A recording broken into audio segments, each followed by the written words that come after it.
Sherrod,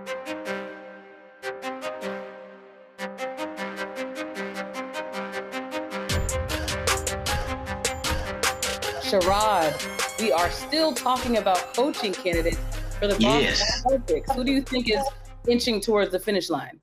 Oh, no one.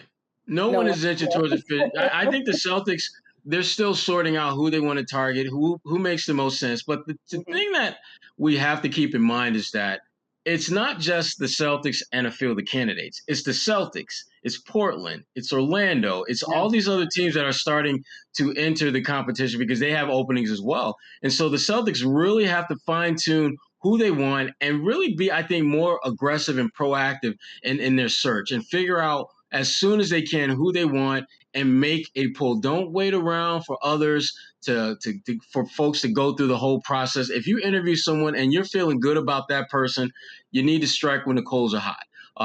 My biggest concern is that they won't, and that they'll wind up getting someone that wasn't their top choice. And again, we've seen many instances where that number one choice isn't the one you wind up with, and it turns out pretty good. But I would think in this case, if you're Brad Stevens and this is your first major move in the new role that you're in, that you want to get the person that you wanted above all others, not the person that you had to settle for. Yeah. And I think the thing that makes this race even, I call it a race because, as you mentioned, there are two other teams that are looking for a head coach at the moment. And a lot of talk has been surrounding the very qualified women that are being considered for these jobs. And if anything, if the Celtics want to be the first again to do so, not that they should rush solely to be the first, but if they do intend on hiring someone that would make NBA history, that is all the more reason to maybe expedite the process and still make sure that you're getting a very highly qualified candidate. Yeah, I think the Celtics, they're in a great position to really, I think, to do well with whoever they hire. I think when you look at the candidates that are out there, I think there are multiple candidates that can fit in well with this organization. To me, the challenge is going to find the candidate who can put together the right staff that can complement whatever that candidate's strengths and or weaknesses are. And to me, that's where you really have to be smart about who you hire and get a sense before you hire them who they're thinking about bringing on board. I look back at Doc Rivers, you as great a motivator I think Doc Rivers can be, and someone who can really connect with players. He needed a absolute maniacal tactician on his bench, and he got that in Tom Thibodeau. And we all knew pretty early on that Thibodeau was not going to be an assistant for very long because he was very good at a very specific part of the game, to the point where you knew at some point someone would want him to lead their organization. And whoever the Celtics bring in for a coach, they can't be intimidated or by having strong assistants because the whole point of having those people around you is for them to strengthen you, to complement whatever you do well, so that the team can then do well. So I think the key is, as important as it is for them to have the right hire as a head coach, they have to have the right hire as a head coach who can galvanize a staff that will strengthen not only them, but also the organization. And that's, we don't talk a lot about that, but I think that is, if you're Brad Stevens, that has to be one of those things that when you're evaluating candidate X over candidate Y and Z, you have to give that some thought and really put that, I wouldn't say at the top of your wish list, but certainly it needs to be on the short list of things that are must-haves in your next head coach. Yeah, that is something very important to highlight, because whether you want to admit it or not, a lot of times a head coach is the face of the coaching staff, but there are, like you said, supplemental pieces around him that have specialties, hopefully within the game, that they can help their players succeed. I mean, you look at Patriots NFL overall rosters, They literally specify special teams coach, wide receiver coach, quarterback coach. Yes, the NBA doesn't necessarily do that, but the NBA does have coaches that are assisting in those specific areas when it comes to the game of basketball. So that's a really good point to highlight. Yeah, absolutely. And also, as we talk about things to highlight, we also can talk about things that are lowlights. And certainly, the Celtics season, how it ended, was definitely a low light for them. Adding insult to injury was our good friend Kyrie Irving. As folks remember, with the stomping on Lucky's mug, the logo, and then Kyrie suffering an ankle sprain, the same foot that stomped on the logo.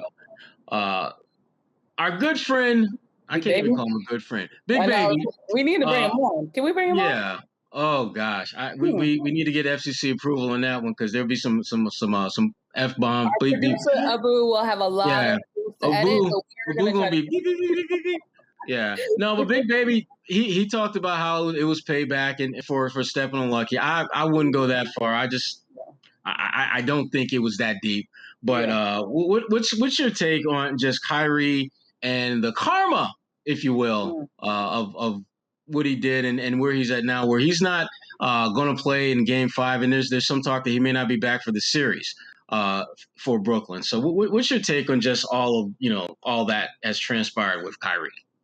I find it very unfortunate that it did happen that way, and it does happen to be the foot that he stomped over Lucky on. But as you know, with the NBA, we never want to see any injuries. In addition to that, the fact that we want players to stay healthy is the fact that now we're looking at the Nets and they're down one of their star players, and that just makes the series a little more competitive, I guess, so to speak, where we're now curious as to whether or not the Nets can really seal this out, or if Kyrie's loss will be something that is noticeable on the floor for them. Yeah, well, the one thing, and I was talking with someone about this actually earlier today. If you think about Kevin Durant's career, he's been in the league for about 14 years. And take away his first year in the league when he was a rookie, but every other year since then, he's played with at least one first ballot future Hall of Famer. And that's not taking anything away from him. He's an amazing player, and he'll finish his career as one of the greatest scorers, if not the greatest pure scorer this league has ever seen. But when you play with that level of greatness every single year, and now you might be having to carry a team at this stage of your career by yourself, people have reason to be skeptical of how well Brooklyn will play, because Kevin Durant, as great a scorer as he is, he's not exactly Mr. I got you. He ain't that dude. Yeah. He ain't that dude. He is about getting buckets. He does that better than anyone in the game. But when you think about Kyrie, you think about James Harden, they have the ability to get others involved with their passing game. That ain't KD's game, people. KD is all about getting them buckets, and that makes him, in many respects, a lot easier to defend than a Kyrie or a James Harden. So I'm curious, and I think James Harden will be back for Game 5, or at least that's the talk. Yeah. And if he is, it will force Kevin Durant to not be the player that would, I think, for someone who's done so much, it's a part of his game that can evolve. It's a part of his game that still has growth, his ability to get others involved. And we're not going to see that potentially come to fruition if James Harden is back. So Brooklyn's still a beast. I mean, Kevin Durant or not, they're still a beast.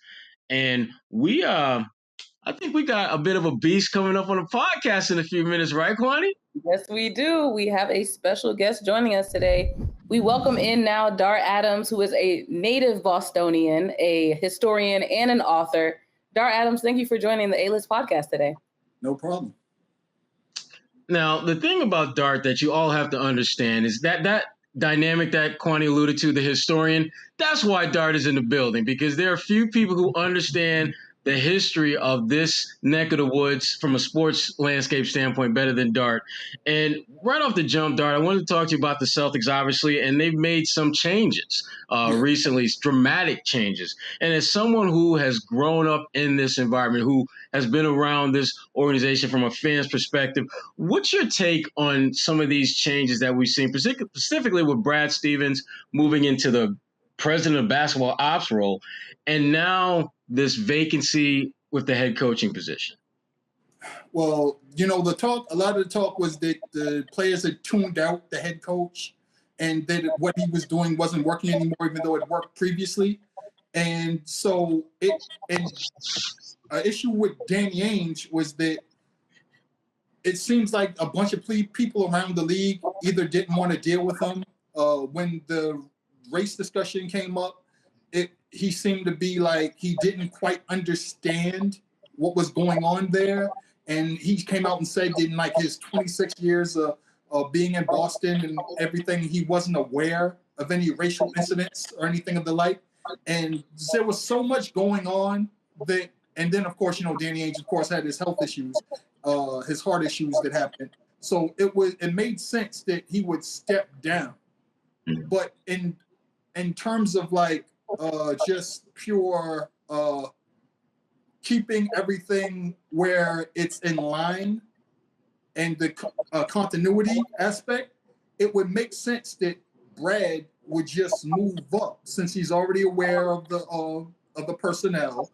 He already has a rapport with the top players, and he knows about personnel, and he knows a bunch of like coaches in the league and all these other things. He has all these connections. It would make sense he would move up in that role, even if it's a temporary situation until they could get somebody who's more suited for it.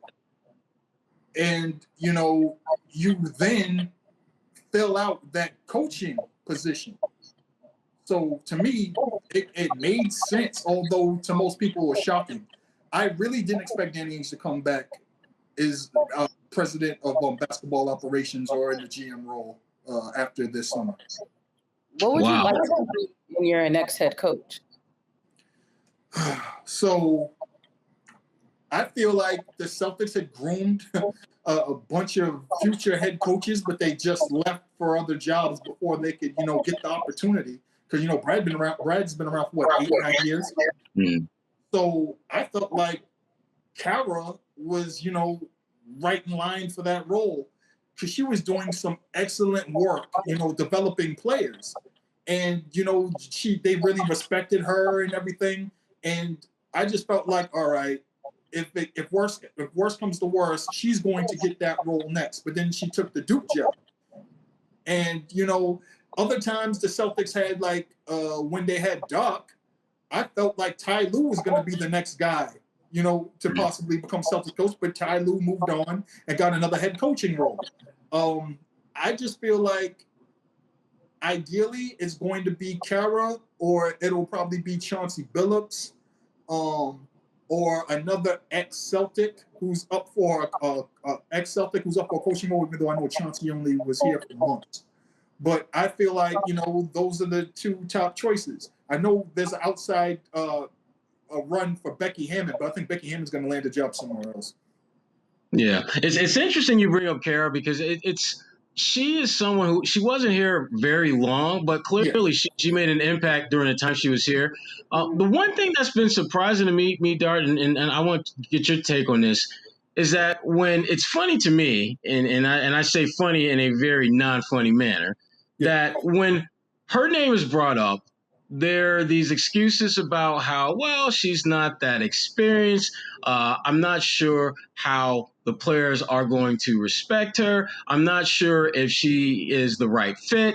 And it's hard for me to hear that and not think back to, like, I don't know, 40, 50 years ago, when if you take out the her, you put in another descriptive term when it comes to diversity, when it comes to looking at the position from a different perspective. I'm just curious. I mean, do you see parallels between maybe some of the issues that when integration was being talked about in the NBA years ago, before you and I were both born, well before we were born, but we know the history. Are there parallels between that period of time and what we're seeing now, where more and more women are being not just kind of wild cockamamie idea that they may be coached, but that there's actual traction for them to potentially become an NBA head coach? Absolutely. And also, it's ridiculous to say that Kara Lawson doesn't have experience. I'm 45 years old young, and I'm very familiar with Kara Lawson and her background, coming up from being a player, doing color analysis, working directly with like player development, doing camps, things of that nature, and then ending up in the coaching ranks. And, her job was specifically player development and getting people right. And I saw how players were improving in real time when she was working with them. And it wasn't like she was working with people who had no idea who she was. Everybody knows Kara Lawson's body of work. It's the same way that people were familiar with Becky Hammond. We knew who Becky Hammond was back when she was a rookie playing in the WNBA for the New York Liberty, when she didn't get that much clock, right? Coming out of a small school. And it's the same thing with Sue Bird. When Sue Bird had her position with I believe it was the Seattle Supersonics or another job. And I remember Kevin Garnett even did a piece with her talking about her role in the NBA franchise and learning the ropes and everything else. But everybody is familiar with this woman and what she can do and what she can't do. There's a reason she got that job in the first place. And, you know, when you see what she did in just a short time, she was a shining star. You had her and Allison Feaster both in the same franchise, right? Doing amazing things. I just felt like anybody who talks about she doesn't have the experience or she doesn't have it or it's too soon, they're being facetious or they just don't know what they're talking about. It's ridiculous to even say that. If anything, she's overqualified. Yes. That's the issue with find the right person Twitter. That's just do the research. Players responded to her for a reason. Because she's been there and done that. Mm-hmm. Yeah. Well, the thing that I find is that whenever I hear people kind of raise those points, if you even want to call them that, is that it reminds me that we are still in a time where people have yet to embrace being comfortable with being uncomfortable. It challenges their notions of what's supposed to be. And I think most of us like being challenged, but some of us like status quo to trump being challenged. Yes, that's exactly. I've phrased it that way for a reason. And I love the fact that we're able to have these conversations about a Becky Hammon, about a Kara Lawson, and we don't have to reach for receipts to justify why we're having a conversation. Exactly.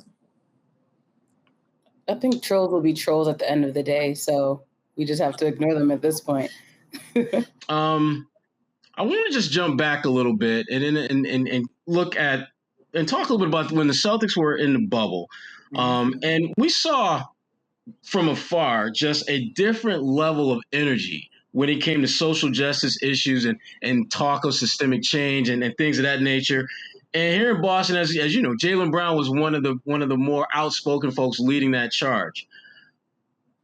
It doesn't seem to be the same once they left the bubble. And I'm just curious, as we move forward in what seems to be this period of racial reckoning and more conversations along those lines, do you think the noise that players made in the bubble will continue to get quieter, or will we just see this renaissance or resurge where it becomes more of a talking point and something that's more talked about? I don't think that after the bubble or even before the bubble, if you go back to the I Can't Breathe era with LeBron and everything else, and when you see what the WNBA did, when they stepped everything up, if you saw the WNBA documentary, that amazing documentary that they just recently did, I don't think we're ever going to go back. If anything, I think the only reason why people didn't push as much this season as they did the previous season is because there was such a swift turnaround. There were the 72 games, and then there was the play-in that was added in later. Then there were all the games lost, the COVID tracing or the COVID protocols. And I feel like maybe those specific things were part of the reason it was a 72-game season and it was condensed. I feel like those are the main reasons why maybe we didn't get back to what it was, because right before the bubble, we had Jaylen speak up, we had Jason speak up, we had Enes Kanter, we had Marcus Smart, everybody going to rallies at a time when, COVID was at its peak still, and people were just going out with masks and marching and things of that nature. So I just feel like it was the nature of the particular season happening after a quick turnaround and the Celtics not being very consistent and worrying about if Kemba's going to come back healthy and then losing Marcus Smart and then like people being kind of indifferent about the Celtics after losing Tommy and everything else, they all were factors in why certain things didn't happen like it did in the bubble. Because you got to remember, man, the bubble was months after the season ended. So a lot of things had festered and a lot of things had happened. And so everything hit different at that time versus now when it's like, all right, we're going to have to figure out how we're going to do a season and see what happens.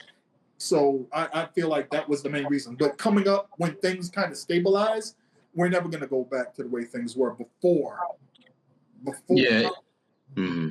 It felt as though that because of that long layoff before the restart of last season in the bubble, it seemed that society had felt that, okay, this is the deal that we have to embrace. We're going to accept a lot of these social justice initiatives that they're talking about if we can get them back on the court playing. Yes, and it seems as though that there was this trade-off, even though it wasn't obviously spelled out in those specific and stark terms. And now that we're moving more and more towards, it's not really a trade-off. These guys are going to play regardless of what is happening in society.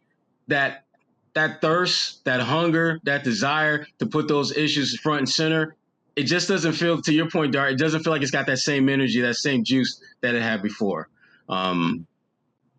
And I'm not crazy about that, to be honest with you. I love the fact that I was watching these, extremely well-paid basketball players address a lot of issues that we talk about in the barbershop, we talk about in the beauty parlor, we talk about on the playgrounds. And for me, at least, it made them a lot more humanized than they would normally be otherwise. Because I think a lot of fans, they look at athletes and they look at players as these larger than life figures that don't really understand or can relate to the issues that a lot of people in society are dealing with. But, I look at a guy like Sterling Brown when he was in Milwaukee. I mean, that does not have that, to a lot of people, is like, that doesn't happen to an NBA player. Well, yeah, it did. Yes, it does. It happens probably more than people realize. And certainly I would say historically it's happened probably more than people want to embrace. Yeah. So. Dart, what more would you like to see when it comes to athlete activism? Well, I mean, I just like for athletes to be well informed about certain issues and address them in a real way, as opposed to sometimes using them for their own benefit. You know what I'm talking about. Yep. For followers. Or clout. That guy. I like for athletes to really be sincere about their convictions in terms of racial issues, awareness, speaking out about things like the insane level of when you look at ownership of NBA teams, or look at the coaching, or look at the people in the front office, and you look at who's playing, the makeup of the NBA versus who's in, the position to actually make the decisions. I'd like to see more done about that. You think the Rooney Rule is an issue in the NFL? I mean, you think that because there isn't one in the NBA that there isn't still a problem? Funny. And it's just like, and then another thing is that there's so many things that make people uncomfortable. Like all the talk about who the Celtics hire and what's going on with the organization and the history of the Celtics organization. If you deep dive into other organizations that are storied and see how many black coaches have they had, how many black executives have they had, and how long has their tenure been? If you look at the Lakers, who are the second most storied NBA franchise behind the Celtics, look at their black coach record and look at how long these black coaches have coached and how much have they won and what's their combined record and what's their average time of tenure, it gets ugly. And when you look at other teams in the league that have been around for a while, it's dirty. But, it's always an issue of pointing fingers here and there and not really looking at the real issues and losing sight of what, of what we're supposed to be fighting for. So I'd like for the players to really, really take this seriously and, be able to stand up to scrutiny when asked about a certain thing. That's why I love what Jalen does. Jalen is about this. Jalen can talk about these things, and he's serious about it. And he was also brought up, he was like, I would like for people to do this and be serious about it, and not just do it when it benefits them. And we all know who he was talking about. Yeah, he's very real like that, and having spent some time around, some of the people in his formative years coming up in high school and things like that. I mean, what we're seeing is authentic Jaylen Brown.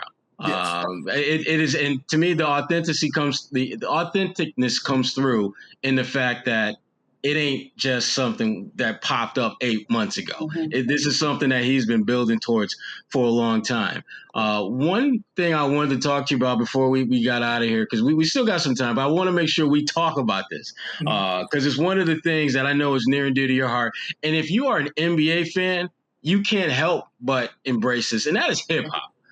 It has an undeniable thread throughout the NBA culture and climate. And I'm just curious, just from your perspective, what does it mean that the NBA has embraced that culture? Because it's not a guarantee that just because your players are part of that culture that you as a league, as an organization will. But it seems the NBA has really embraced that, particularly when you're watching games and they go and they're going into different breaks and you listen to you listen to Crusher from like back in the day, and you hear music that normally you didn't necessarily associate with a professional organization.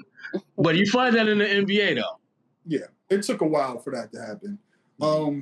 When you think about, again, I'm an old, so I think about the NBA on NBC era, right? Mm-hmm. And when the transformation happened from the late 80s to the early 90s. You look at those early 90s drafts, right? A lot of the players that were still around in the late 80s, had been around in the league from the soul R&B era of the 70s into the early 80s. And again, it took a minute before the NBA really started to embrace it. So it started with like the early 90s with that new wave of players. We're coming on the 30-year anniversary of the 91 draft.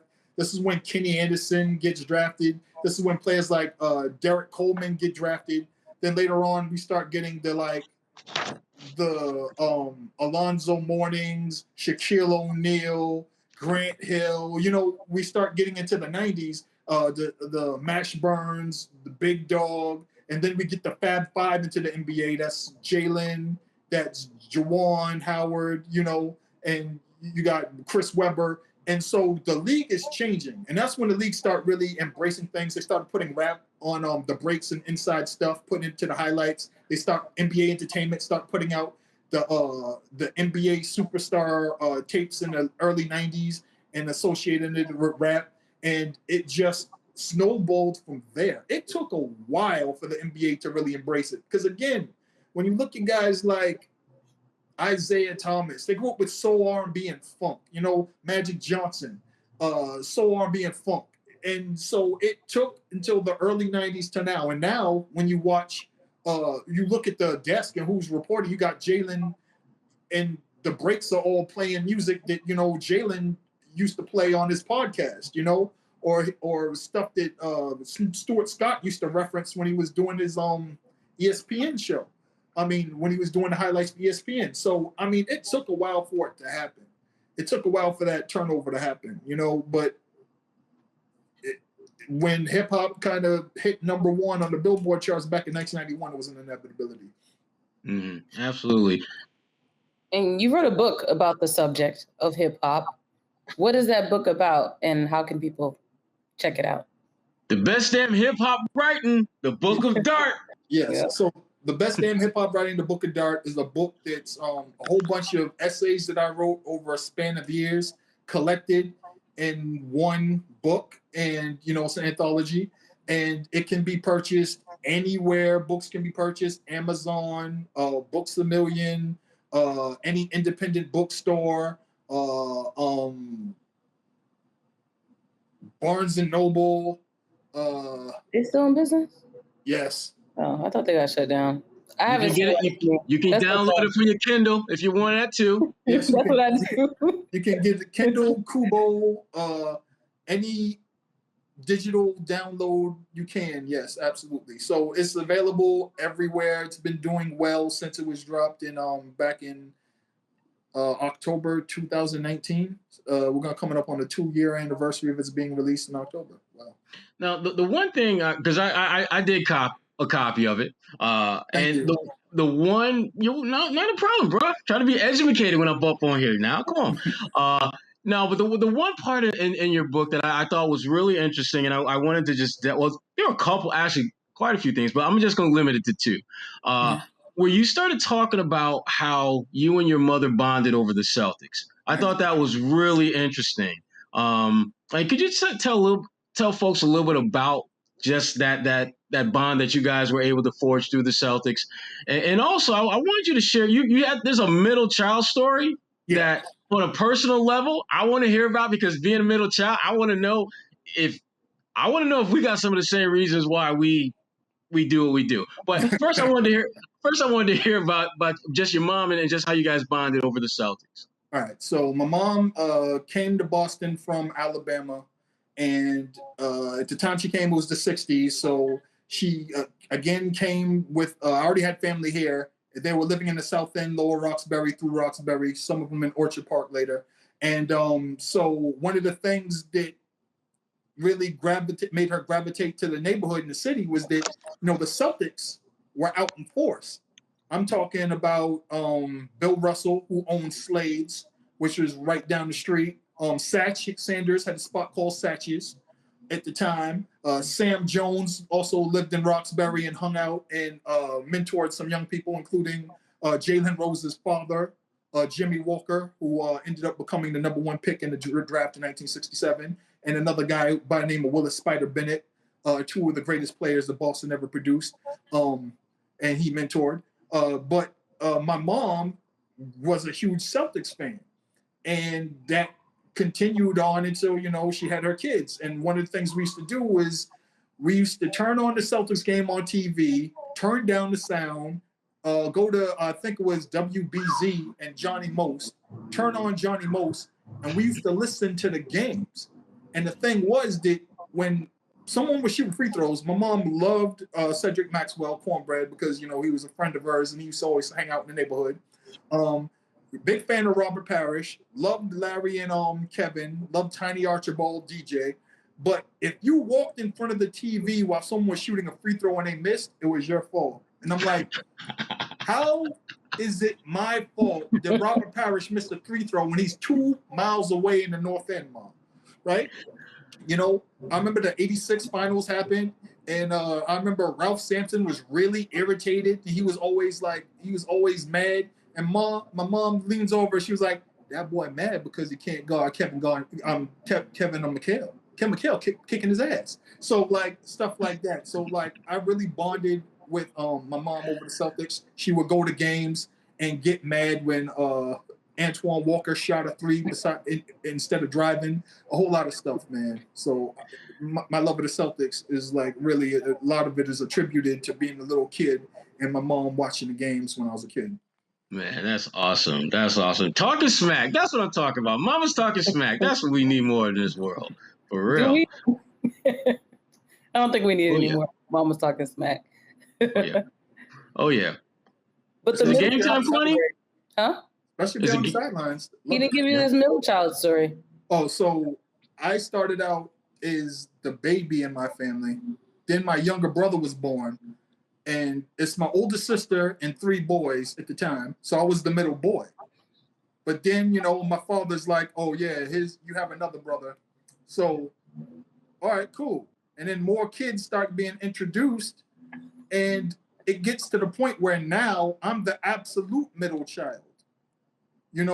So there's my big sister, my big brother, me, and then 3 more below me. So I'm the absolute middle child. So as my life went on, I went closer and closer and closer to the middle till now I'm the absolute middle. And yes, I believe that being a middle child really, really affected the way I see the world. They say in history, 2 things really affect the way you see the world. Birth order and, when you were born. And when I look at the time I was born in, where I was born, my birth order, being a INTJ, whole-brained, I'm pretty much a Batman villain on paper. It's insane. I like that.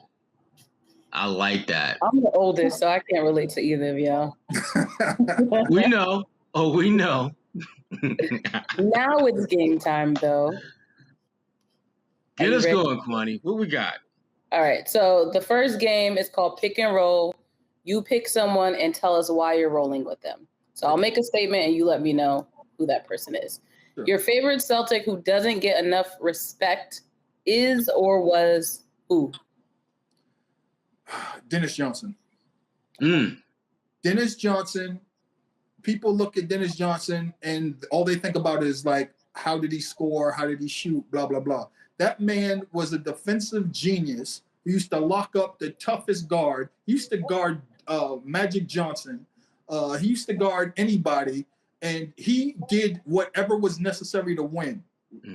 I learned one of my greatest lessons from Dennis Johnson when the Celtics, Larry Bird stole the ball.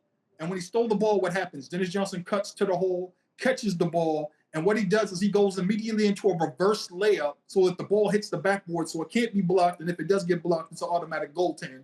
And he uses his shoulder to defend against Joe Dumars or anybody coming after him. The ball hits the backboard, goes in, and then after it goes in, what does he do? He guards the inbounder until they call a timeout. I learned so many life lessons from Dennis Johnson. The man played an entire season with a broken wrist and still made all defense second team. Dennis Johnson, number 3. DJ, rest in peace. That's a good one. I like that one. Yeah. And the second question is, who is, well, for you, it's my Boston, Mount Rushmore includes these 4 athletes. Obviously, Bill Russell. If we're talking football, I'm gonna have to go with Tom Brady. Yep. I was waiting. I was curious. I'd love to go with somebody else, but I'll go with Tom Brady. Hockey is obviously going to have to be Bobby Orr. And what sport do I have left? Baseball. Oh, Jim Rice. Yeah. Jim Rice. Unfortunately, I can't have my man Big Papi, but it's Jim Rice. Jim Rice and Robert Parrish were my heroes growing up as a kid in Boston.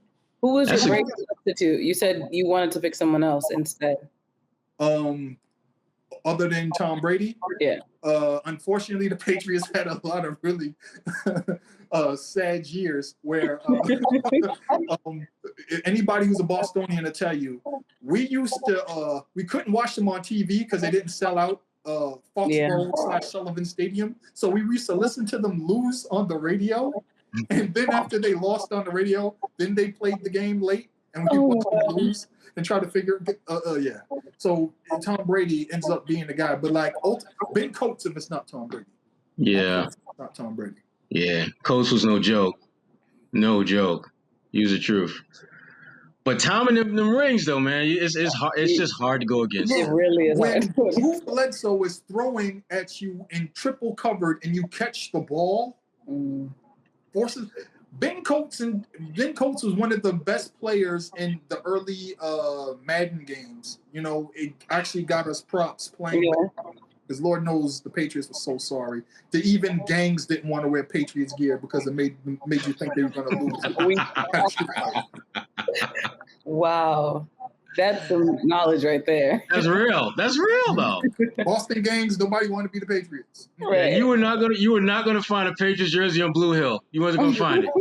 2-14, no thank you. Tommy Hodgson's the quarterback, replaced by Hugh Millen. No. I love that. Dar Adams, thank you so much for joining the A-List podcast. This was great, man. This was great. I feel full. Feel like I got some knowledge. I appreciate that. That's what we came here for, man. That's what I'm here for. Appreciate that, brother. It's so important.